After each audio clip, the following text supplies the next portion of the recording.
Me presento, yo soy Ayelen, soy residente de segundo año del Hospital Internacional de Mar del Plata. Bueno, hoy les traigo este caso, espero que traiga bastante discusión y bueno, agradecida como siempre de estar acá participando con ustedes. Este es un caso, bueno, de nuestro hospital, ¿sí? El Hospital Internacional de Mar del Plata. Es un accidente en la ruta, una colisión de dos autos, a 20 minutos aproximadamente del hospital. El acompañante, que estaba en el asiento delantero, es traído con dolor abdominal y el conductor sin lesiones de gravedad. Ella viene con un collar cervical puesto en el prehospitalario, sujeción con tabla larga y una cobertura con frazada. Una paciente que estaba estable en lo que era el prehospitalario. ¿Alguien hubiese agregado alguna cosa más en lo que es la atención prehospitalaria? Buena saturación y buena TA la paciente. Yo te iba a preguntar cómo era la situación de ella en el A, B, C, D, en el hospitalario. No, estaba todo bien, tenía buena entrada de aire, hablaba, Glasgow 15 en 15 y una buena TA de 110 o 120, 80.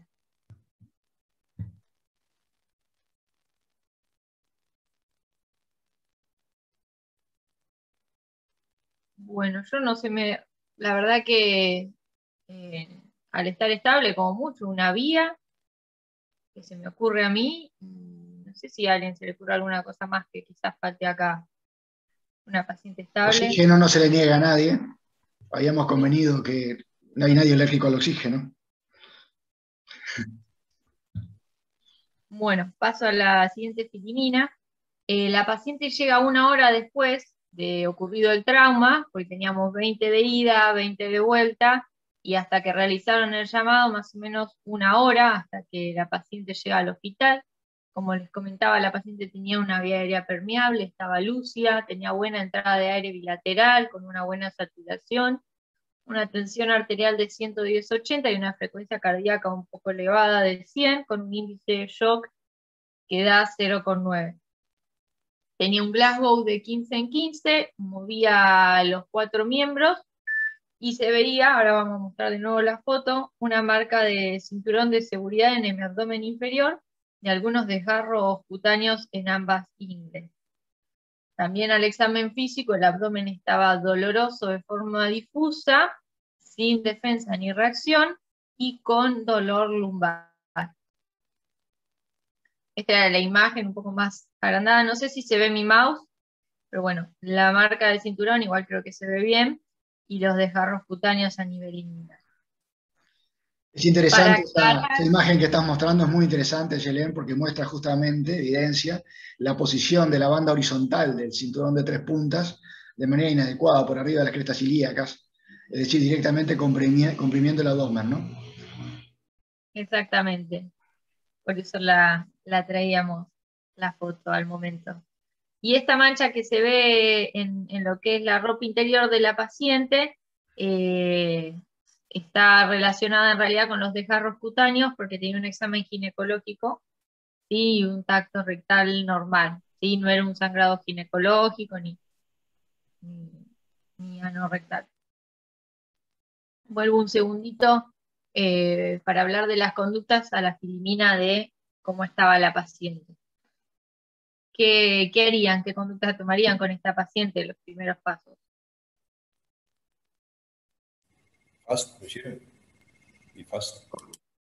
¿Cómo? Disculpa, no escuché. Y fast. Y fast, bien. ¿Y reanimación? Hay que hacer la atención inicial como está descrito, todo. Todo. Obviamente. Como dijo Fernando, oxígeno en Yo sé que para ustedes es una tontera, pero para algunos residentes como nosotros, por ahí tenemos que hacer un poco de ejercicio mental. Por eso a ver si alguien más quiere participar. Viento y agua para todos. Exacto. Fernando, perdón, voy a hacer un comentario. ¿Me escuchan? Adelante, Guillermo, sí. Sí, a ver, volviendo un poquito para atrás, es interesante dos puntos, ¿no? Uno es con respecto a que, como digo, fue un accidente en la ruta y el traslado que se preveía podía ser superior a los 30 minutos. De hecho, llegó una hora después del trauma. Ahí se plantea una controversia, que es si colocar vías o no en el ambiente prehospitalario, cuando no es el ambiente urbano, sino que es rural, para hacer una reanimación controlada, pero una reanimación al fin. Y otra cosa interesante es lo que mencionaba Nicolás Martínez, que es en forma preventiva si colocar una compresión circunferencial pélvica con una sábana, o si no se tiene un dispositivo comercial, ahí mismo en la escena prehospitalaria nuevamente, ¿no? Yo volví un poco para atrás a lo prehospitalario, porque la paciente tenía esas marcas cutáneas que podían hacer pensar en una fractura pélvica. Si bien estaba compensada, parecía normal hemodinámicamente, de pronto, bueno, una sábana podría haber aportado algo en un traslado largo en el cual la paciente se descompensara. Eso como tema de discusión. Acá el doctor Juan Carlos Fonseca te pregunta si tenías posibilidad de hacer la UNIFAS o tomografía, y te pregunta si estaba llena o no la vejiga en el examen IFAST. ¿Me repetís? Sí, te pregunta si tenías acceso a un IFAST o tomografía computada, y si se le hicieron un IFAST, cómo estaba la vejiga, si estaba llena o no. Sí, estaba llena en ese momento, eso fue inicialmente. Vejiga llena, perfecto. Doctor Alejandro de Gracia, pidió la palabra. Espera que activo. Creo que la observación más importante de esta atención prehospitalaria la hizo Fernando.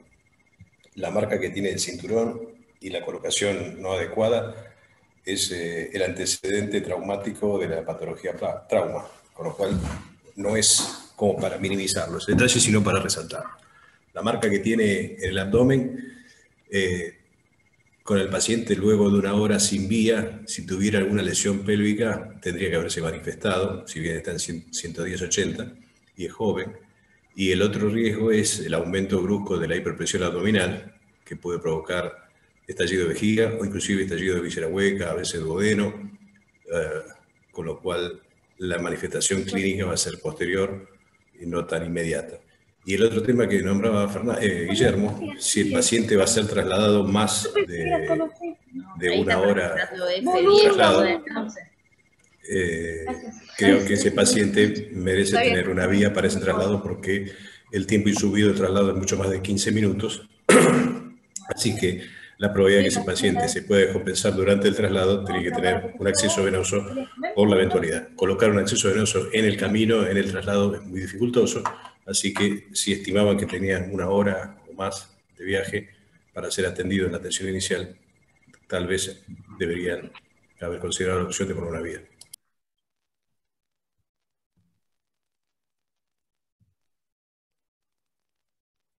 Bien. Perfecto, gracias Alejandro. No sé si había alguien más. Perdón, yo el chat no lo veo, por eso por ahí me pasaron de largo si habían comentado algo. Acá en el chat se habla también de la posibilidad, que es bien cierta, de los desgarros mesiales asociados. Acá, ustedes recordarán, el año pasado, cerca de fin de año, presentamos un caso de estallido justamente con un mecanismo similar, de estallido delgado asociado con una fractura de chance en un paciente joven. ¿Esta chica tenía dolor lumbar asociado? Sí, tenía dolor lumbar y dolor abdominal difuso, con movilidad de 4 miembros. ¿Sí? Tenía dolor lumbar, pero no tenía afectación motora. Perfecto, porque esa es una asociación lesional frecuente, ¿verdad? El estallido de víscera hueca por la hipertensión abdominal y la hiperflexión con la fractura vertebral asociada, que no necesariamente tiene por qué tener compromiso raquídeo, pero, compromiso espinal. Pero bueno, vamos a ver. Bueno, como habían hablado, pusimos oxígeno, una reanimación controlada con 1000 de Ringer, se tomó una muestra de sangre para la gasometría y la rutina, y se le conservó la inmovilización con la tabla. El IFAS, como bien habían dicho también, en tórax dio negativo, y en abdomen fue positivo, tenía el líquido libre. Tenía un laboratorio con un hematocrito de 34, unos glóbulos blancos de 19.000 y un estado ácido base con un pH de 7,34, 36 de CO2, 89 de oxígeno, 16,1 de bicarbonato, -7 de exceso de bases, saturación de 98 y lactato de 2,3. Con este paciente, con este laboratorio que tiene algunas alteraciones y con un IFAS positivo que persiste estable, ¿qué conducta tomarían? Seguirían con él.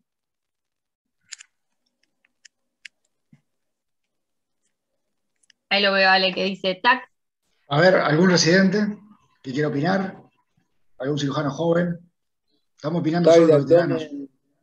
TAC de abdomen con contraste. Tomografía de abdomen con contraste. Bien, bien, Gino.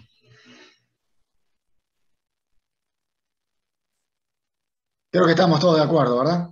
Paciente estable, la tomografía sería de ayuda para orientarnos en las lesiones, ¿verdad? Eso fue lo que hicimos una PANTAC, sobre todo para evaluar el cuello y también toda la columna espinal, el tórax, el abdomen. En cráneo, cuello y tórax no hubo ninguna lesión aparente y sin lesiones en la columna vertebral en toda la extensión. Y no tengo el video porque es una paciente vieja, pero tenemos esta imagen de la tomografía, ¿sí? Que era de ella, solo este corte. Yo les puedo resumir qué se ve, pero no sé si alguien quiere comentar lo que les parece ver. No es la mejor calidad, mil disculpas, pero bueno.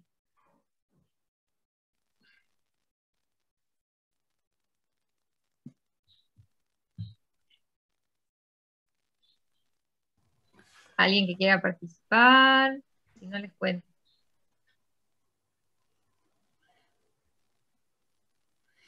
Adelante, en el TAC se ve como una lesión, no sé si es muscular, con una burbujita de aire. Tiene. Se ve una burbuja derecha sobre el flanco derecho. Flanco derecho y anterior también, parece neumo. Y otra anterior. Y el meso está raro. El meso está raro a derecha. Sobre el lado derecho el meso está muy raro. Sí. Está raro como, claro, como interasas. Como líquido. Bien. Como hematoma, como se ve en la pared también. Sí. Sí. No se ven grandes lesiones vasculares, se ve el contraste está en la aorta, estamos en tiempo arterial, se ve la cava sin contraste, pero se ve bien. Los óseos también, esa vértebra se la ve bien, esa vértebra se la ve bien, pero este no es el mejor corte para ver una fractura por aplastamiento. Sobre la esplénica también hay unas burbujitas.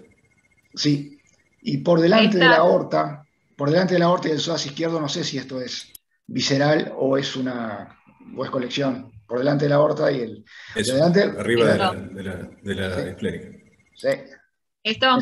Sí, Puede eso. ser duodeno eso. No, ¿cómo? ¿Duodeno? A la derecha de donde estaba marcando recién. Sí, no tengo más cortes. Al no tener más cortes no me queda claro. Pero la Exacto. burbuja de aire parecen verse, sí. Bien, Sí. bueno, con este Una paciente cosa, en realidad. Sí. perdón, una cosa antes. Se habló de estabilidad. A mí me gusta más hablar de normalidad o anormalidad. De estabilidad hablamos del tiempo, ¿no? Pero estaba aparentemente normal de sus signos vitales, pero el laboratorio, los gases de sangre no hablaban de una gran normalidad, así que hay que tenerlo en cuenta. Estaba con -7 de exceso de base, 2,3 de lactato, así que estamos ahí. No sé si eso a qué tiempo de la reanimación fueron esos gases. No, fue enseguida, porque realmente cuando No la atención, se reanimó casi nada. Sacaron los gases, por eso. generalmente se le pone vía, se saca la muestra, se hace todo. Por eso. Entonces hay que tenerlo con cuidado porque este es un paciente que tiene algo. ¿Sí? Bien. Sí, bien como dijeron, acá lo que se ve también es el engrosamiento, que no sé si alguien lo dijo, paredes de lo que parece el intestino delgado, que están engrosadas, ¿sí? Tiene infiltrado el meso, como comentaban, y el paciente, si no tengo cortes inferiores, se ve esa pequeña burbuja, tenía un desgarro en lo que era la pared abdominal inferior, digamos. Ahí les pongo un resumen. En la tomografía, en realidad no se había visto neumoperitoneo en ese momento. Nunca tenemos médicos en general, en esta situación de guardia no hay médicos de planta, salvo que sea un martes a las 10 de la mañana y justo tengas a alguien que te lo informe, pero bueno, se había visto el líquido libre, el engrosamiento de asas de intestino delgado, no tenía lesión de órganos sólidos, no tenía extravasación de contraste vascular, como bien habían dicho, y parecía sin nemoperitoneo. Tenía, como bien dijeron también y observaron, un desgarro en la pared abdominal. Pará, Daniel, que no te estoy viendo para ingresar. ¿No ingresaste todavía? Bien. Perdón. Una vez con este... No pasa nada. Con esta tomografía, con esta paciente, ¿qué conducta tomarían? De acuerdo también a los recursos que ustedes tienen, ¿no? Porque puede variar. Tenés apagado... El doctor Alberto Osa que está levantando la mano. Alberto. Hola, ¿cómo están? Buenos días. Gusto Hola, verlos hola. a todos. Yo estoy con algún problema en la cámara, no puedo tener la cámara. Lo que quería compartir con ustedes es el razonamiento que hago muchas veces, es pensar en todos nuestros colegas aquí en la Argentina y en otros lugares de la región que no tienen acceso a la tomografía y tienen en la cama del shock room a esta paciente. Llegan hasta la ecografía que muchas veces la hacen ellos, ¿no? Es decir, con un tórax sin líquido, pero con líquido libre en el abdomen. Lo que quería es hacer el ejercicio que generalmente los residentes, que son los que más disfrutan estas actividades, los primeros empleos que tienen son en zonas periféricas con poca posibilidad de exámenes complementarios. Por eso quería proponer hacer el ejercicio de lo que hacemos siempre, hace ya tiempo, de pensar qué pasa si no tuviéramos acceso a una tomografía y nuestro árbol de decisión termina en ese FAST. ¿Qué es lo que sucede, qué sé yo, sin ir más lejos aquí en Miramar o en el Partido de la Costa o en el país? Y voy a ir un paso más allá. Esta semana en el Piñero también, y la próxima porque están cambiando el tomógrafo, así que tampoco lo tenemos. Y voy a ir más allá. Capaz que en algunos lados no tenemos ni el ecógrafo en puerta. ¿Qué pasa si tenés a esta paciente con reacción peritoneal, un vientre peritoneal, y no tenés FAS y no tenés tomógrafo? Sí, yo pienso que en este caso quizás esa palabra es la que lleva a quirófano, ¿no? El compromiso peritoneal, pero a veces si no está ese compromiso peritoneal o los síntomas son más sutiles, no son tan elocuentes, bueno, si aparece esta idea de si se traslada, si va a buscar la tomografía y vuelve, si la llevo a un centro de mayor complejidad, cómo la traslado, cómo la reanimo. Me parece que es interesante también pensar eso, ¿no? Yo pienso que la mayoría frente a la reacción peritoneal no duda en operar. A veces el líquido libre es de menor cuantía, la paciente realmente está bien y aparece la hipótesis de achicar el pánico con más imágenes, ¿no? Con una tomografía antes de laparotomizar. Por eso creo que la decisión puede ser opinada. Si estás trabajando en Somalia, Beto, tenés que recurrir con lo único que tenés y es exploración abdominal.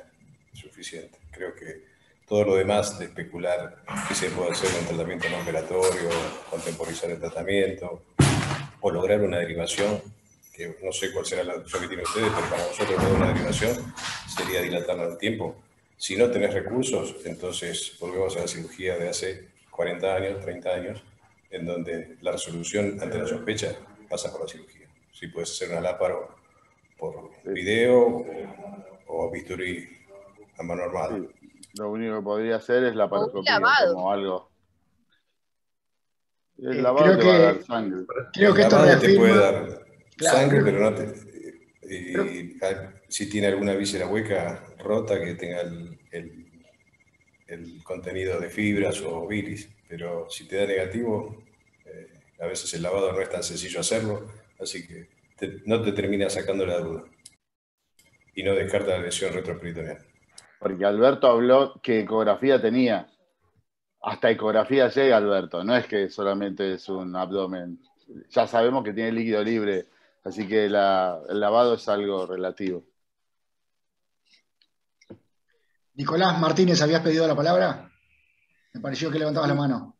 Sí, me parece a mí que, bueno, digo, cuando lo dijo Guillermo recién, cuanto menos exámenes tenemos, la parotomía es la tomografía del pobre, ¿no? Pero este paciente, claro, con reacción peritoneal nadie duda que es quirúrgico, pero tiene una tremenda lesión a nivel de la piel, del celular subcutáneo, un hematoma, y eso puede alterar el tema de la reacción peritoneal. lo que nos pasa a nosotros no nos manejamos con FAS acá en Copiapó y saludamos al paciente con la tomografía. Y el problema que tenemos es que algunos cirujanos que hacen guardia tomografías y muchas veces hay diferencia entre lo que vemos nosotros, que nos acostumbramos a ver la tomografía, que el informe. Por ejemplo, yo en esta prácticamente no dudo que tenga aire afuera del intestino y que sea por lo menos para hacer una laparoscopía exploradora, a ver si lo puedo resolver por la laparoscopía, si tenés los medios, los recursos y la experiencia, y si no, directamente ir a una laparotomía exploradora. Pero me refiero a no confiar en el informe de la tomografía, sino en lo que estamos viendo nosotros. Muchas veces hemos tenido problemas de diagnósticos tardíos, inclusive hemos visto el paciente antes que la tomografía, porque era un paciente típicamente quirúrgico con reacción peritoneal, días o horas después, y después fuimos a ver la tomografía y realmente se veía el aire afuera del intestino. Bueno, muy bien. Creo que estamos todos más o menos de acuerdo. Ayelen, contanos. Bien, bueno, nosotros como tenemos disponibilidad, acá, bueno, acá estaba las opciones, no sé si sigo, porque ya todos dieron su opinión. Adelante. Nosotros tenemos acceso a la laparoscopía, así que se decide, les voy a mostrar un video, se decide hacer primero abordar por laparoscopía. ¿Veo o tengo que cambiar la pantalla? Hace mucho que no uso el Zoom. Acá no lo se vemos. ve, ¿no? No, la imagen se ve quieta. ¿Es un video? A ver. Es un video, pues creo que tengo que cambiar la pantalla. Ahí es un reproductor de video. Bueno, a ver. Ahí se sí, ve. dale. Dale, perfecto.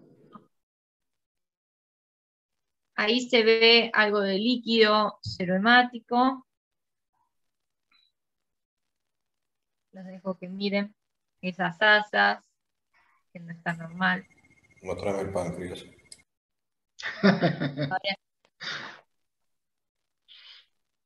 La pared.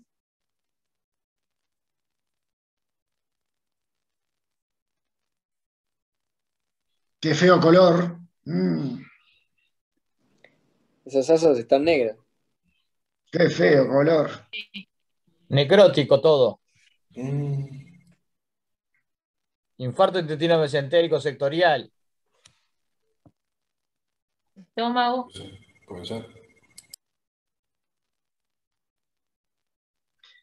Eso que nos estás mostrando, Ayelen, es coincidente con lo que veíamos en el meso, que bien puede tener una trombosis vascular, además de la lesión, y el engrosamiento de asas que veíamos. O sea que todo es compatible con la imagen tomográfica.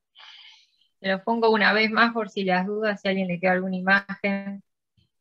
Pero creo que se vio más o menos todo, el líquido libre multicompartimental, las asas desvitalizadas en un sector y un gran desgarro en la pared por debajo de la parte infraumbilical que se ve ahora ahí.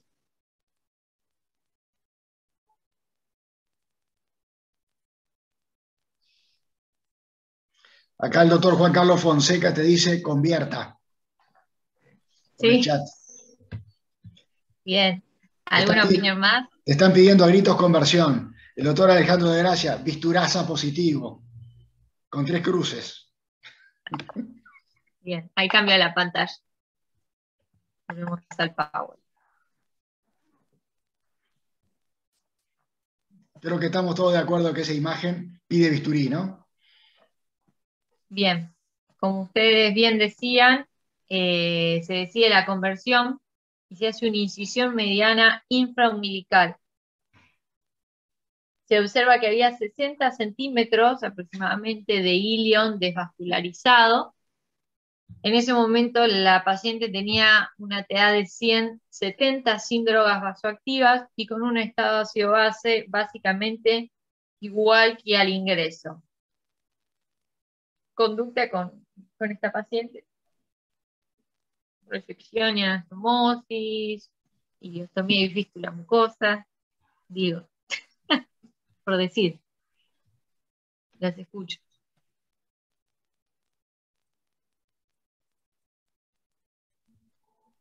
Su estado ácido base cada vez está peor, me parece, ¿no? -7. A ver, No, no. a ver algún residente. A ver algún residente. ¿Qué haría frente a esta situación? Resección anastomosis. Sí, lo mismo, resección anastomosis. Pregunta. El área isquémica, ¿a cuántos centímetros del ciego quedaba? A 20 centímetros. A 20 centímetros del ciego. De ahí ilion terminal. Entonces la pregunta es, ¿recesión anastomosis enteroentérica o recesión de delgado y una iliosecoanastomosis o una ilioascendente anastomosis o una iliostomía? O otra opción que se les ocurra. No, resección anastomosis enteroentérica, 20 centímetros, está lejos. Bien. ¿Alguna otra opción? No, creo que están todos de acuerdo. Todos de acuerdo, perfecto. Por las caras que veo. Decidimos hacer la resección y anastomosis a 20 centímetros de la válvula iliocecal. Ahora, una pregunta que por ahí planteamos charlando con Guille, si alguien hubiese hecho con sutura mecánica o directamente manual. Si querés acortar tiempos, si querés mecánica. acortar tiempos, si querés 2 acortar minutos. tiempos quirúrgicos, mecánica, pero digo, técnicamente. Si tiene mecánica, mecánica. Ok. Guille creo que se fue. ¿Está todavía o se fue? No, creo que salió, tenía que operar. Él había comentado algo de que las Perdón, acá mecánicas... estoy, ¿eh? Ahí estás. Está Guillermo casi. ¿Quieres ampliar, Guillermo? Sí, con respecto a si alguien tuviese disponibilidad de sutura mecánica, bueno, se lo utilizaría, mientras quien confía más en la sutura manual ante la presencia de edema intestinal, ¿no? Si bien los sectores que se resecaron dejaron bocas vitales, había edema en la zona. Sí, pero yo qué sé, si usás las grapas bien, comprimís un poquito, tenés un poquito de paciencia justamente para aplastar el edema con la sutura mecánica, creo que no hay trabajos que hayan demostrado que haya mayor tasa de fallas de sutura mecánica versus manual. Y me parece que en trauma, cuanto más se puede acortar los tiempos, mejor. Me parece a mí. Pero sí. no creo que esté mal hacer una sutura manual. Sí, pero te digo que hay que hacerlas, hay que saber hacerlas. Te cuento porque es muy fácil esto de tenerlo y pasó hace 2 semanas en el hospital y todos me decían, no, porque nunca puede quedar estenótica. Cuidado, porque si no se hace bien, queda estenótica y de hecho quedó estenótica, porque cuando uno toma la lateral con la sutura mecánica y después pone la otra sutura mecánica arriba para cerrarlo, son centímetros que si no lo tomaron bien en cuenta, se cierra y de hecho pasó. Entonces no es cuestión, hay que saber hacerlo esto también, no es que es fácil poner la suturadora acá, allá y quedó lista. No, estamos de acuerdo, Eduardo. Fernando, eso creo que es válido para toda la cirugía. O sea, hay tips técnicos que tenemos que respetar. En la manual también. Sí. Fernando, perdón, aprovechando el comentario de Eduardo, pero también para aprovechar a Folo, que está ahí, que rápidamente él dijo de usar sutura mecánica. Se cortó, Alberto, no se escucha, se cortó. Quería preguntarle si es verde. ¿Ahora me escuchan un poco mejor? Sí, ahora sí. Decía si podían ser los muchachos que dicen de usar mecánica, si pueden ser un poco más explícitos en el procedimiento. Yo lo que me imagino, habitualmente nosotros las hacemos manuales. Me imagino que dividen con una carga de color verde, intestino delgado, queda cerrado el intestino cerrado, hacen un ojal en cada una de las asas, con otro disparo de sutura, forman un tabique, que hace la anastomosis lateral y después cierran el ojal por donde entraron las 2 ramas de la sutura. Yo pensaba eso, pero recién Eskenazi decía, no, yo hago el tabique y después cierro arriba y tomo el riesgo de que pueda quedar con una estrictura. Por eso quería ver qué sutura utilizan, cómo lo utilizan a los muchachos que hablan de la mecánica. Y qué consejo, ¿no? Yo me imagino que es una verde de 45, la que habitualmente usamos en cirugía, que viene de 45 o de 60, pero usan otro color, otra longitud. Te cuento mi experiencia personal. Yo uso lineal cortante de 75. Le hago lateral amplio, justamente para evitar esto que acaba de decir Eduardo Eskenazi. Larga, muy, muy larga, exagerada. Si yo tengo paño después para hacer la transversal, una técnica tipo Barcelona. Y con eso reseco los dos orificios por donde entré. Exactamente igual que Fernando. Y ahí coloco, si lo que vas a suturar es estómago, tejidos gruesos, sí, green grueso. Acá podría decir, bueno, en edema puedo usar una carga verde, sí, puede ser una carga verde. Y si no, tenés que tener la precaución de comprimir y esperar unos segundos, con lo cual apretás y se aproxima y podés disparar una carga azul. Pero lo importante es que uses una sutura mecánica lineal cortante de patas largas, por lo menos de 75, y de la otra forma haces el corte transversal y te queda una boca amplia de anastomosis. Eso es lo que he hecho siempre. Bien, perfecto, gracias. Bueno, buenos días. Lo hacemos como dijo Fernando. Ayer hicimos una con Pablo, tuvimos un herido de arma de fuego y tenía 4 agujeros en el delgado distal, en el ilion, a 30, 40 centímetros de la válvula cecal, y resolvimos eso. Técnica de Barcelona, 2 agujeritos, y usamos dos disparos de una máquina 75-80 lineal. Carga blanca en ese momento. Gracias, Folo. Buenos días, Alberto, ¿cómo andan? Yo soy bastante hincha también de la cirugía de la máquina. Hago casi todas las suturas ahora con sutura mecánica porque primero que tengo disponibilidad de ese recurso, tengo los insumos suficientes y variados tipos de sutura mecánica. En principio... Vos sos un millonario. No, bueno, tengo la fortuna de trabajar en lugares donde me dan ese recurso, eso es una utilidad. Y como lo tengo, lo uso y lo uso bastante y tengo bastante disponibilidad de distintos tipos de sutura mecánica. Inclusive a cielo abierto he usado cargas de endogía de cirugía laparoscópica, en el cual utilizo, lo ideal es que lo dice Fernando, utilizar una engrapadora lineal en el cual la cierro primero, pongo las 2 patas, corto las 2 asas, las pongo lateral, coloco una pata dentro y otra, la cierro y la dejo cerrada un rato. Las suturas esas son de 75 milímetros, o sea que me da un margen bastante para hacer un tabique bastante largo, y la cierro con la Barcelona transversal después las 2 bocas. He usado carga verde en el del... Se te cortó, Daniel. Se cortó tu audio. Perdón. Que he usado carga verde y he usado carga negra, que inclusive tengo máquinas que uno puede seleccionar el cierre de las grampas en distintos colores, de negra, naranja o verde, y que gradúa el cierre de las grampas.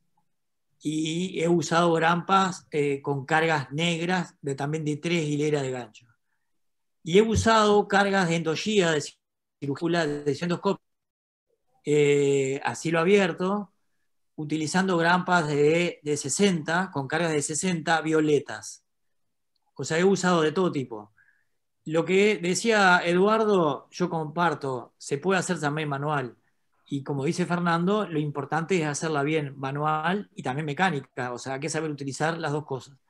Cuando hay mucho edema, si uno también la hace, aunque la haga manual, si no la sabe hacer con cuidado, cuando ajusta el surgé puede cortar la víscera y secundariamente tener una falla de sutura. Yo ahora, por un tema de practicidad y para cortar los tiempos quirúrgicos y tengo los recursos, utilizo la sutura mecánica siempre bajo esa modalidad.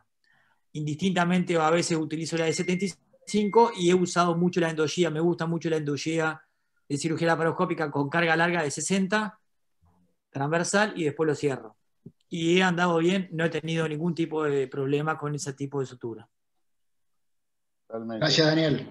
El laboratorio dice que hay que esperar 15 segundos antes de hacer el disparo. Cerrado para que se disperse el edema, para que apriete bien los tejidos. Exacto. Ese es uno de los tips técnicos, ¿verdad? Sí. ¿Punto 00 hacen? No. Sí, yo sí. Ah, Maula. Yo a veces les hago porque me ha pasado que cuando cierro en el disparo transversal me queda la tranche, me queda mojando un poco de sangre Entonces, cuando me pasa eso, le hago un cero ceroso, que es más hemostático, porque a veces cuando he utilizado las grampas de color violeta, me queda como babeando el borde de sección. Entonces, para hacer como una hemostasis, le hago un cero ceroso, pero si no, no. Pablo Caviglia.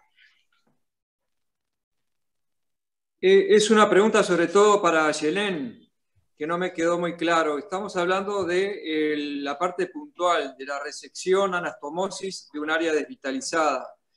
La exploración general, porque incluso se hizo mención al páncreas y otros órganos, se hizo obviamente y se descartó todo tipo de lesiones. Se buscaron, pero no se encontró otras lesiones. El hígado estaba indemne, el vaso también, y no se vieron otras áreas de intestino desvitalizadas. El páncreas parecía que no.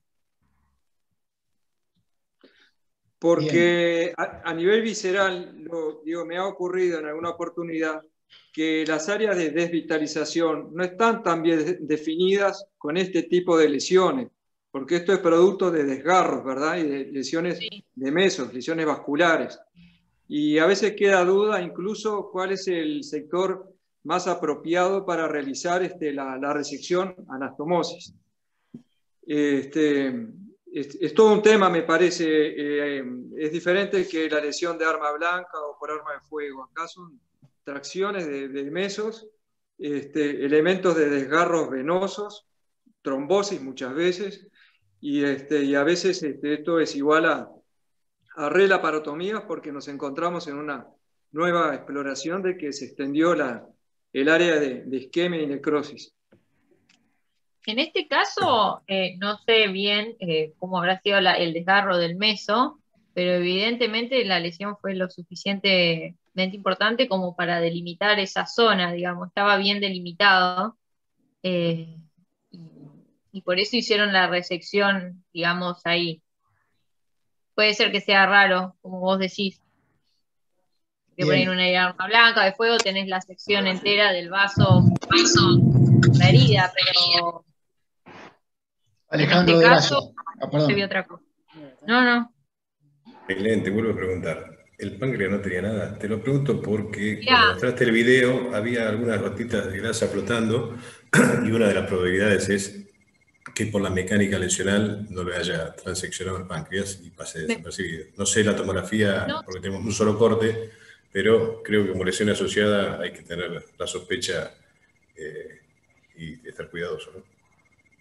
Con la verdad que ese talle exacto quirúrgico no lo tengo, porque le hicieron una incisión mediana infraumbilical y yo no sé si desde ahí hasta ahí. Dale. Sí, un poco para aclarar, ¿me escuchan? Sí, perfecto. En la tomografía, lamentablemente esto fue hace varios años y no teníamos todos los cortes, ¿no? Pero en la tomografía se habían descartado lesiones de páncreas y de retroperitoneo. Llamaba la atención si lo que se encontró a nivel del mes. Se te escucha mal, Guillermo, ahora. Se te escucha muy mal. Y con respecto a la sesión a nivel infraumbilical, había sido fundamentalmente a nivel infraumbilical el mecanismo del trauma con lesiones localizadas allí, en el ilio terminal. Bien. Acá el doctor Alejandro Campos pregunta si todo el mundo cierra la mediana o dejamos, pienso que esto viene en alusión a que esta isquemia intestinal de pronto pueda progresar, y la pregunta es, ¿dejamos el abdomen abierto o todo el mundo cierra la mediana?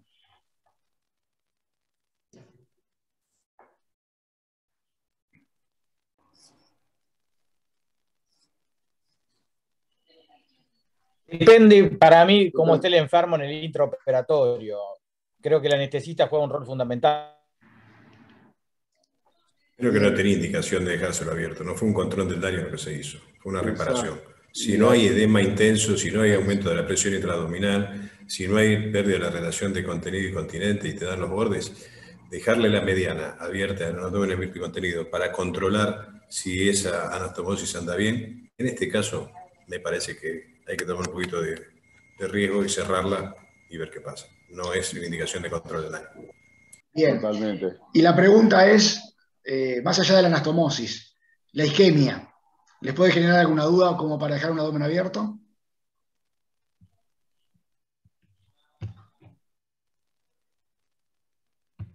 Fernando. Sí, Álvaro. Si quedan dudas, se podría hacer eventualmente un second look, ¿no? Pero si no quedan dudas en cuanto a la vitalidad, se podría, como dijo el doctor, hacer la resección y anastomosis. Depende un poco de eso, ¿no? Acá hubo una gran transferencia de energía, o sea, el tejido en la evolución puede haber algún elemento de isquemia en el resto de las asas y que ameriten una relaparotomía, ¿no? Perfecto. Bueno, contanos, Ayelen, ¿les quedaban dudas a ustedes o estaban tranquilos de que la resección había sido suficiente y lo que quedaba estaba todo vital? Es que el mecanismo de lesión es diferente a la isquemia mesentérica por trombosis como lo vemos en un paciente no traumático. Entonces, esto es puntual, así que no debería tener en otro sector alteraciones. Si no se vieron hasta ahora. Bien. Bueno, dudas no quedaron, se hizo esa resección, no se había observado nada más, ni por tomografía, ni por laparoscopía, ni en la laparotomía. Así que se hizo la resección y la anastomosis término-terminal. Y acá un poco otra pregunta por ahí para ustedes, a ver qué opinan. La lesión parietal afectaba todo lo que era el recto anterior y lo que había quedado únicamente que se ve, estaba desgarrado el peritoneo, era la vaina anterior de los rectos, ¿sí? Por debajo del ombligo. A ese desgarro hubiesen hecho un cierre anatómico o a algunos le hubiese ocurrido poner una malla en ese cierre de pared. ¿La aponeurosis estaba indemne, Aye? Claro, la hoja anterior. Después el recto estaba desgarrado. Y el peritoneo también.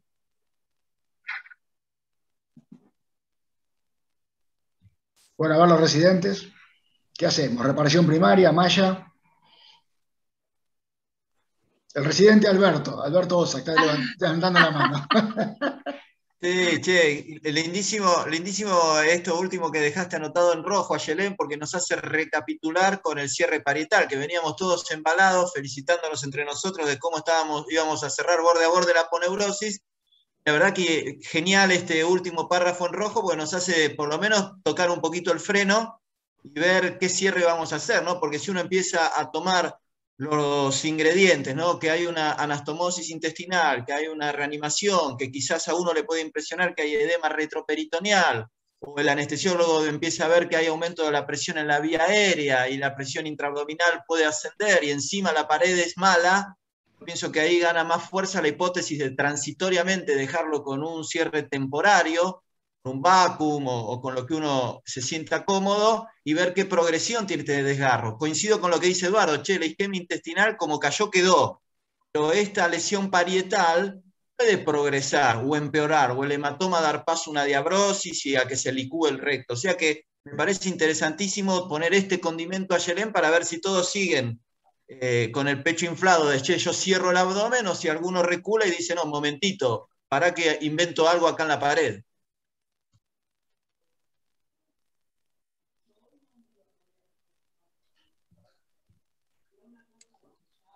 Tenemos por allá al doctor Carlos Pilasi, que ha estado callado hoy. Carlito, ¿qué pasó?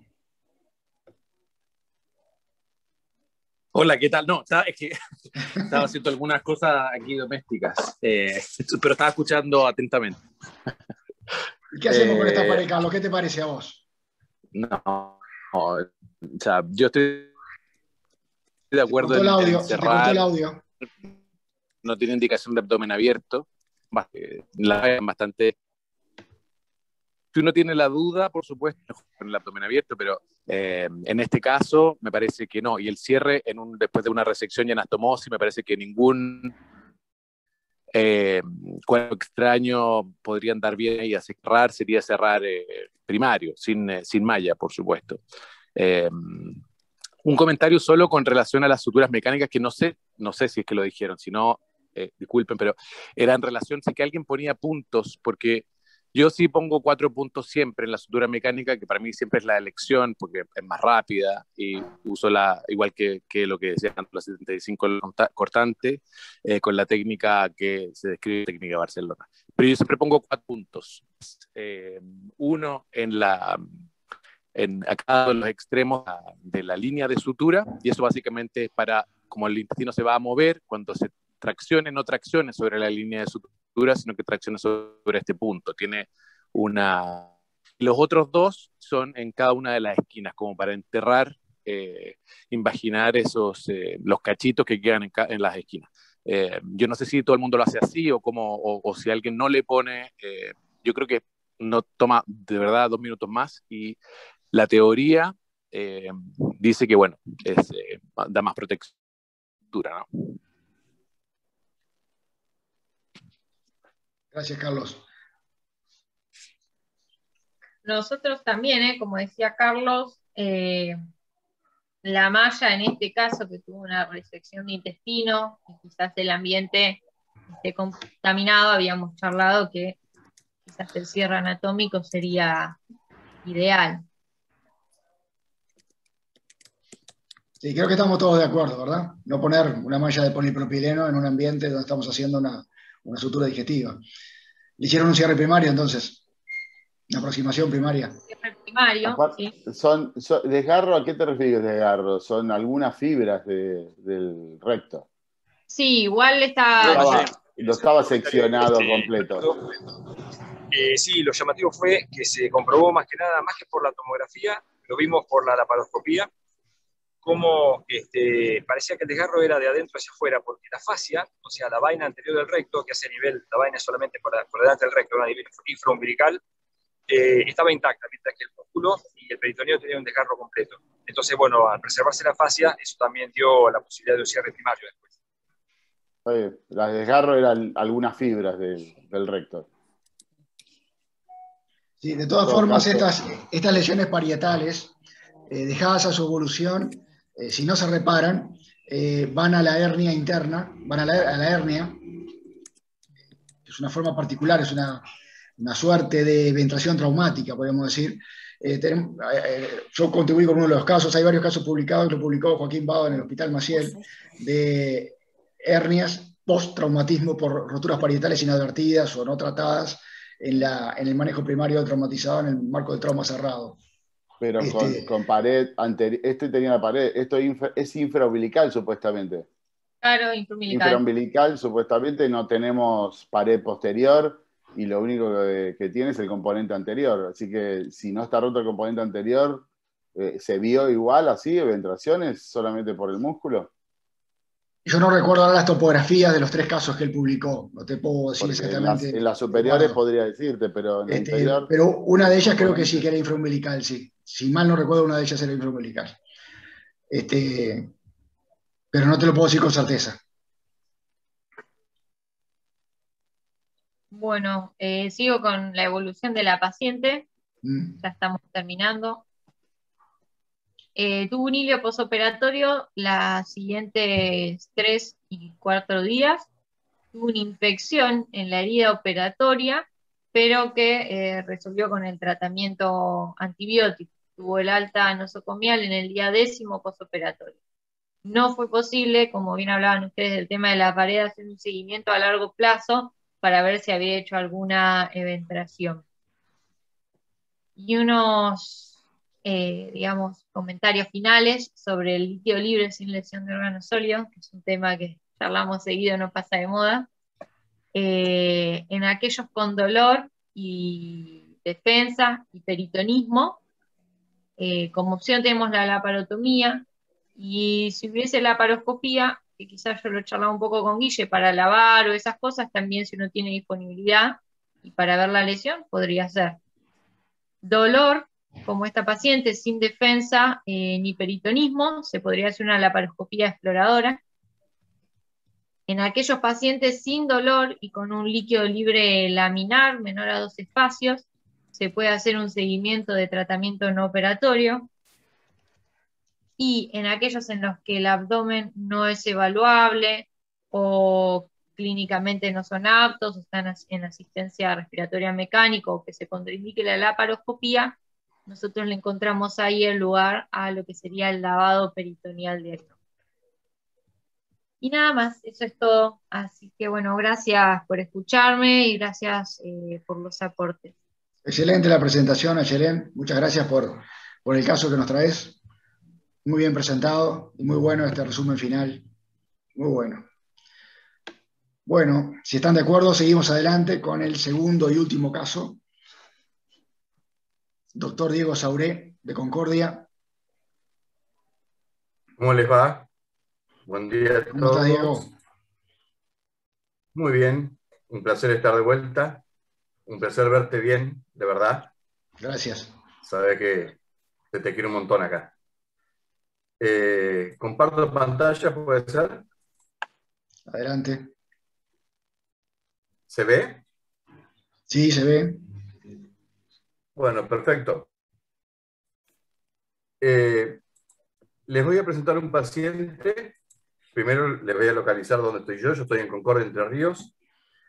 Concordia, Entre Ríos, este es el Hospital Mas Bernat, el hospital de derivación de la costa del Uruguay y el norte de Concordia, del norte de Entre Ríos, y llega casi hasta el sur de Corrientes, que es la provincia limítrofe. Ese es el departamento donde está localizado la ciudad de Concordia y la provincia de Entre Ríos. Presenta un paciente, un muchacho de 23 años, Caco, un chico malo que entra con una herida de arma blanca en región epigástrica, un día martes a la noche al hospital. Ingresa con una frecuencia cardíaca de 110 por minuto, una sistólica de 90, una respiratoria de 18 y 28 hematocrito, una hemoglobina de 8 y un exceso de base menos 9. No se le hizo lactato en el hospital porque no se cuenta con lactato en el laboratorio de guardia. ¿Qué le hace el cirujano de guardia al ingreso? Unifast, que ve líquido libre, se le hace una placa de tórax en el showroom que no tiene particularidades, es normal, no hay ni derrame ni neumotórax, y la conducta directamente fue una laparotomía. Este sería el MIST del paciente, que la M es la herida de arma blanca en epigastrio, la S presenta un shock hipovolémico grado 3, y este paciente no recibe tratamiento en el prehospitalario, solo el traslado. Acá en mi ciudad, el sistema prehospitalario solamente traslada. La mayoría de las veces ni siquiera cuenta con un enfermero y menos con un médico en el sistema de ambulancias. El evento ocurrió un martes a las 22:20 horas y el paciente ingresa al hospital a las 23 horas. Se lo atiende con el protocolo en esa guardia de la TLS, le inician una expansión con fisio y al detectar el líquido libre deciden llevarlo directamente a quirófano. Le hacen una laparotomía mediana, ven un hemoperitoneo y encuentran una laceración hepática transfixiante en la cara anterior del segmento 4 del hígado. Y acá empezamos a hacer algunas preguntas. Por ejemplo, ¿qué hacemos ante esa laceración hepática en un paciente que está con un shock grado 3 y que tiene un hemoperitoneo? Opciones de tratamiento, ¿sí? ¿Qué fue lo que hicieron? Rellenaron el espacio del hígado por donde pasó el cuchillo con Epocostam y luego le dieron una rafia superficial al hígado con puntos de Vicry. Pará un poquito, Diego, pará un poquito, que acá en el chat tenemos otras opiniones. Por ejemplo, Dale. Guillermo Barilaro está diciendo Pringle, Packing y reanimar. Guillermo, ¿querés ampliar un poco? Sí, perdón, ¿me escuchan ahí? A ver, hola. Sí, ¿me escuchan? Sí. Sí, yo creo que acá lo inicial, bueno, son las medidas mínimas para detener el sangrado. La maniobra de Pringle es algo que se puede hacer rápidamente, manual o colocando un clamp o con 2 pasadas de un vessel loop, de una enlazada vascular, packing sobre la lesión, y ahí es donde uno para la cirugía y le da tiempo al anestesista para reanimar, para conseguir sangre, que muchas veces en nuestros hospitales no está inmediatamente disponible. Creo que vale la pena ahí tomarse 10-15 minutos en la medida que el packing esté blanco, reanimarlo y en 10-15 minutos ver si ese paciente va a ser para un control de daños o una cirugía definitiva. Perfecto, perfecto. Totalmente de acuerdo. ¿Cuánto era el hemoperitoneo? Tenía más o menos 1 litro y medio de sangre en la panza, ¿sí? Este paciente, como te decía, fue intervenido en la primera cirugía un día martes a la noche. Mi guardia es el día jueves. Ahora seguimos con el paciente. A las 48 horas me llaman a los residentes que hay un paciente en shock hipovolémico en la sala de cirugía con una frecuencia cardíaca de 120 por minuto, una sistólica de 70, taquipneico, con 12 hematocrito menos 8 de base, lo empiezo a expandir con 1000 de fisio, levanta y mejora algo su hemodinamia, y lo llevo al tomógrafo. Y a la vez pido, que esto era todo lo que había en el servicio de hemoterapia del hospital, 4 unidades de glóbulos rojos, 4 de plasma, 4 de plaqueta, y se le empieza a hacer una carga de tranexámico. Diego, antes de que ¿Sí? sigas, disculpame que te interrumpo porque no lo vi. Alejandro de Gracia levantó la mano hace un ratito. Ale, querías decir algo. Sí, el comentario sobre el Espongostán. Debo tener una campaña que si me agarra el laboratorio me va a liquidar. Mira Eduardo como dice que sí. Me pongo loco con el Espongostán. Ya se los dije a los residentes, les pedí que averiguaran, inclusive hasta, aunque sea que vean el prospecto de cómo se usa el Espongostán y en dónde está demostrado su utilidad. Si el Espongostán fuera tan maravilloso que con un pedacito de una porquería se lo ponemos arriba de un sangrado y le coagula un sangrado hepático, digo, se acabó toda esta discusión. Abrimos, ponemos pedacitos de cosas y el Espongostán después termina siendo un pedacito de moñito en la sopa dando vuelta por toda la sangre. Así que el Espongostán no solo favorece, no favorece a la cicatrización o a la hemostasia, sino que encima, si se queda donde está, es el factor número 1 para que después empiecen a poner los fideos de drenaje percutáneo porque se absceda al paciente. Ahí te va a contar Eduardo, seguro que pasó algo. Ayer operé un paciente con una herida de arma de fuego que había penetrado hígado, el riñón y hasta el psoas. Y en el psoas, como sangraba porque tenía alguna lesión de transversa, le paquetaron con Espongostán. Y ayer le saqué un absceso de ese agujerito del psoas. Claro. Bueno, mi campaña contra el Espongostán sigue firme. Bueno, y este caso creo que lo reafirma, ¿no?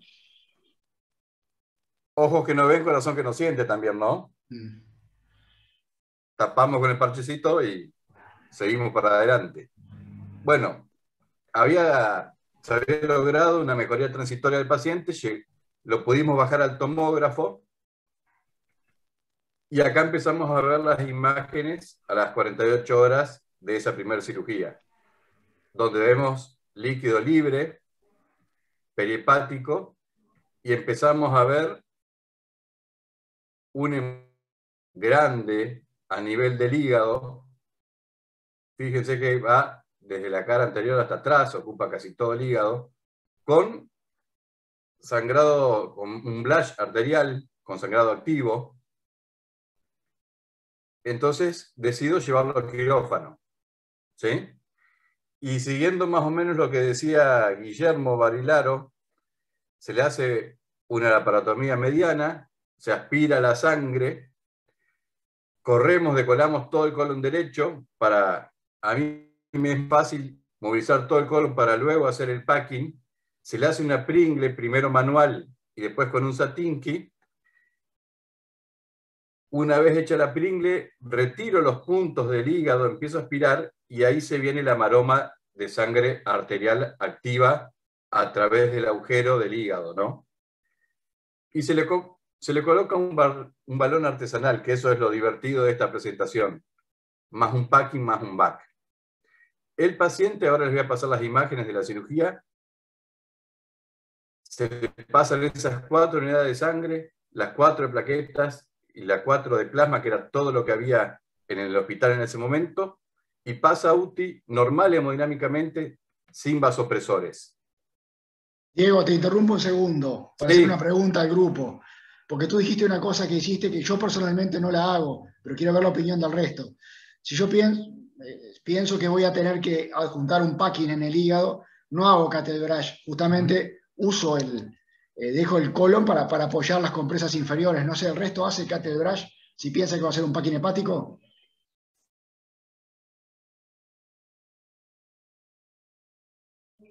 No, yo justo le iba a preguntar, Diego, eso mismo, ¿por qué hay cattle? Carlos Pilasi está pidiendo la palabra. Carlos.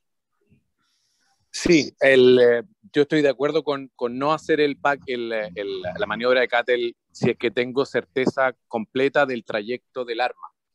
Pero si es que tengo una lesión que estoy explorando en la primera fase, sí la hago. si tengo un hematoma o necesito, por ejemplo, un hematoma en zona 2 derecha, o si es que no encuentro el sitio de sangrado, sí, herida penetrante. Ni que hablar, no, ni que hablar. Penetrante. Por necesidad de exploración, sí, pero yo digo, si tú suponés que es una lesión hepática que vas a tener que empaquetar. La hice para tener, por las dudas, un control vascular. Que algunas personas hacen, yo tampoco dejo todos los ligamentos donde están porque me sirven como para apoyar las compresas. Exacto. ¿Y no movilizan el hígado para el packing? No. No, nunca. No. Quietito el hígado. El hígado hay que movilizarlo para algo. Y traerlo hacia adelante y ahí comprimirlo bien. Yo no le corto los ligamentos, si voy a empaquetar solo, ¿no? Si voy a empaquetar. Ahora, en esto que él está planteando es distinto porque va a hacer otras cosas. Por ejemplo, le coloco un balón. El packing es mucho más efectivo si movilizas el hígado y lo llevas hacia el centro.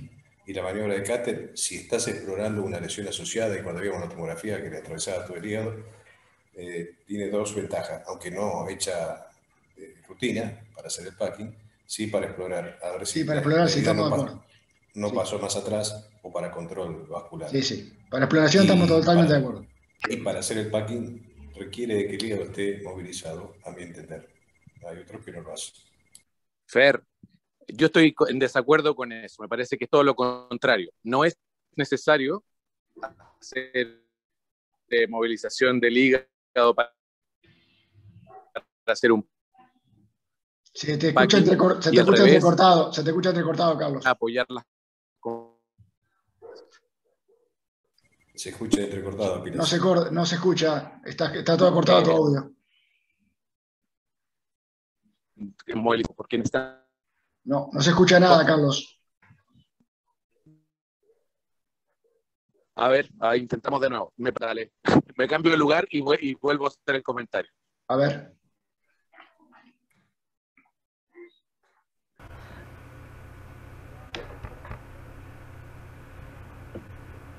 A ver, no sé si se escucha ahí. Sí.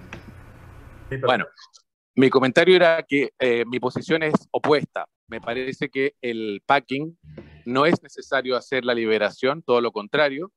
El packing funciona mucho más fácil cuando uno tiene los ligamentos puestos porque es donde se apoyan las compresas. Recordemos que el packing tiene que ser lo mínimo necesario para mantener el hígado en su posición, y a veces con dos compresas arriba y dos compresas abajo estamos.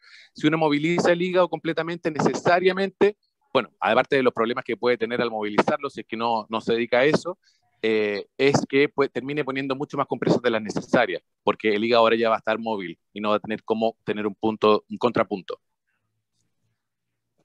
Fernando. Sí, Ernesto, adelante. Sí, justamente, que el packing hepático es necesario, es regional, no es abdominal. Haciendo la maniobra de Cáter y demás, es para algún tratamiento definitivo. ¿Puedes acercarte un poquito más al micrófono, Ernesto? No se sabe exactamente qué está sangrando. Entonces, lo que hay que hacer es controlar el daño. Balón hemostático, sí, packing y abdomen abierto. Después se verá. ¿Se escuchó? Sí, se escuchó, sí. Gracias. Bueno, contarnos, Diego. Vale.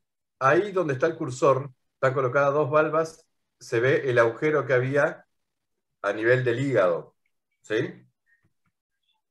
Que era por donde venía la sangre. Y lo interesante fue, es decir, cómo hacíamos hemostasia de esa lesión, que era con sangrado activo, arterial y grande intrahepática. Eso es un profiláctico. ¿Qué colocamos? Un profiláctico atado a una sonda nasogástrica con lino. Ahí lo ven. Esta es la sonda nasogástrica donde está el cursor.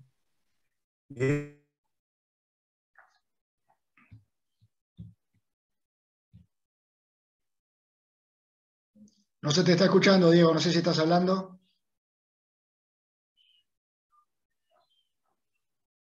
A nivel del hígado. Acá no se escuchó, por favor, repetí porque no se escuchó, se cortó el audio. Bárbaro.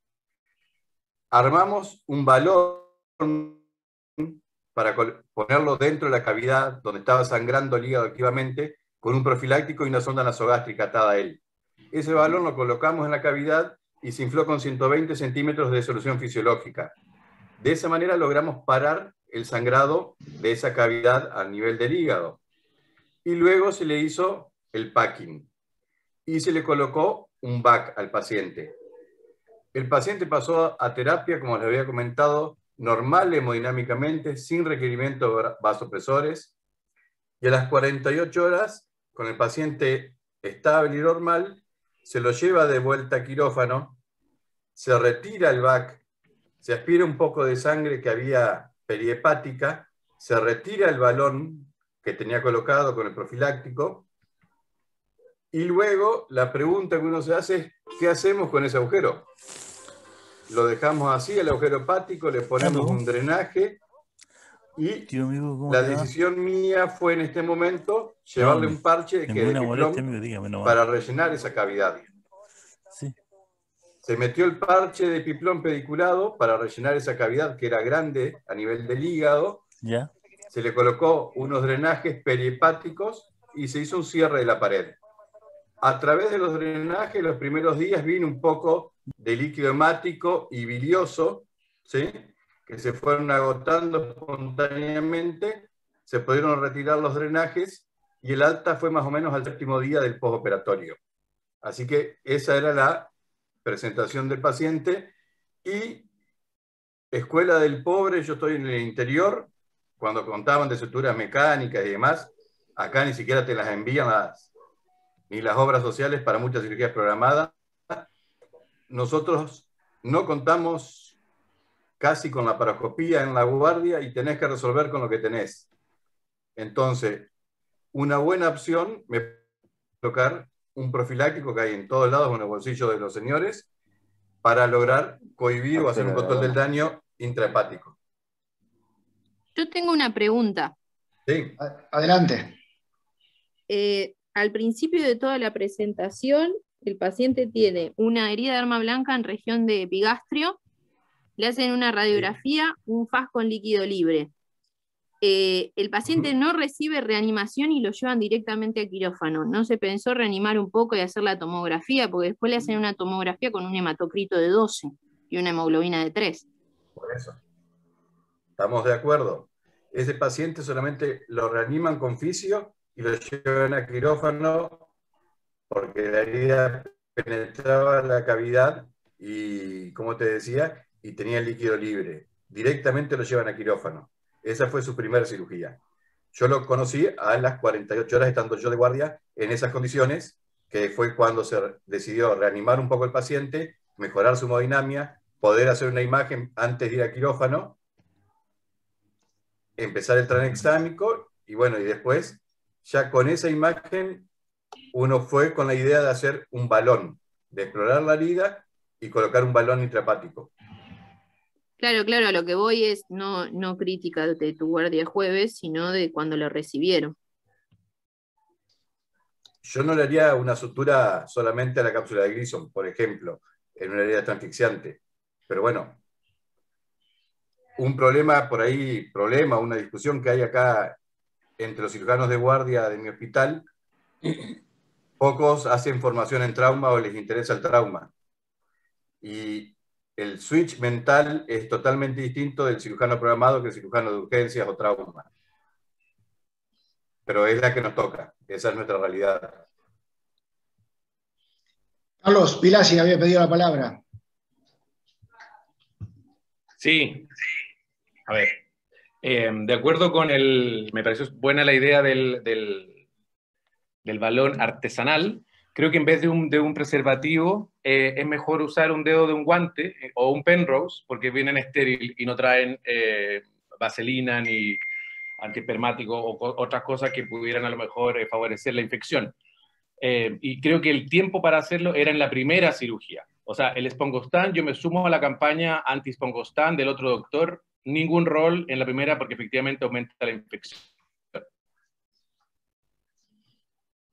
Carlos, al profiláctico lo pusimos en enzimático unos 15-20 minutos antes de operarlo.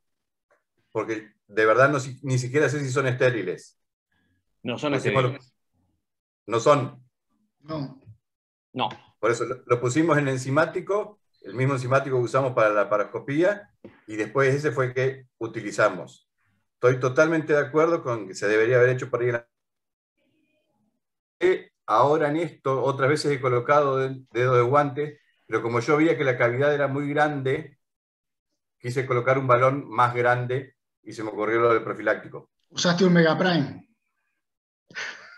¿Perdón? Usaste un Megaprime. Y lo otro, antes era la técnica de camaleón. Me parece que Eduardo va a contar una historia del uso apócrifo de profilácticos que un compañero y gran amigo de residencia, el pelado Padilla, desarrolló. Dale, Eduardo. No, está bien, termina Carlos. Sí, para terminar, lo que decía en la primera instancia, en general el dedo de guante, cuando uno lo da bastante, y se alarga, en general no es un no tenemos mucho problema de extensión. Digo, para la próxima vez fácil, siempre lo tenemos disponible y obviamente usar el dedo más largo. A la salida, porque esa cavidad no sacamos nada con cerrar el principio y el fin de ese trayecto, porque hay un tracto que está sangrando y que también tiene bilis. Por lo tanto, va a ser o una colección o un hematoma, se va a infectar. Entonces eso no se hace, no hay que suturar los extremos. Perfecto. Quería porque... Obliterarlo, el mejor tejido para obliterarlo es hacer un flap de aumento y meter el flap de aumento dentro de esa cavidad y dejarlo ahí. Eso es lo que funciona mejor. Pero en un segundo tiempo, no en el primero. Exacto. Pablo Caviglia. Espera, te digo dos palabras. Discúlpame, sí. Nada, es para en memoria del que lo describió en el 2006. Está el artículo en la Revista Argentina de Cirugía, por si lo quieren buscar, del doctor Juan José Padilla, que fue descrito por primera vez en los trayectos hepáticos, hizo esto, de poner el dedo de guante en una zona nasogástrica, un profiláctico, y que después nosotros lo hacíamos con el balón de Sestaken Blackmore. Claro. Que eso sí hay en muchos lados, y con el balón lo podés hacer y queda bastante bien. Está bien que tiene más presión, porque la goma es más dura, pero también sirve para hacerlo, y además el balón distal te comprime la parte posterior, pues lo sacás y tirás y dejás comprimido. Eso. Perfecto. Pablo. No, Diego, me ponía un poco en tu lugar, de acuerdo a las posibilidades que tenés en la zona, y que me parece que estás medio solo y con pocos recursos. No te quiero hacer llorar. El tema es, pensaste que por tomografía y todo tenías una fuga de contraste en fase probablemente arterial y que se generó un gran hematoma. ¿En algún momento pensaste, mientras estaba estable el paciente, de trasladarlo a un centro de cirugía de mayor complejidad, de cirugía hepatobiliar? No tengo esa opción en mi provincia directamente. ¿Sí? Las dos ciudades importantes son Paraná, en la costa del Paraná, que me queda 280 kilómetros, y Concordia. No tengo opción de derivación, te diría, hacia algo de mayor complejidad. En teoría, en mi hospital es de máxima complejidad para la provincia. Una cosa son los papeles, otra cosa es la realidad. En la realidad hay un cirujano de guardia y nada más que eso. Entonces, resolvés con lo que tenés. Pero las opciones de traslado, la única que te queda, si lográs, es hasta Capital Federal, que es Buenos Aires, que son 500 kilómetros. Una utopía. Bien. Bueno, muy bueno. ¿Algún otro comentario?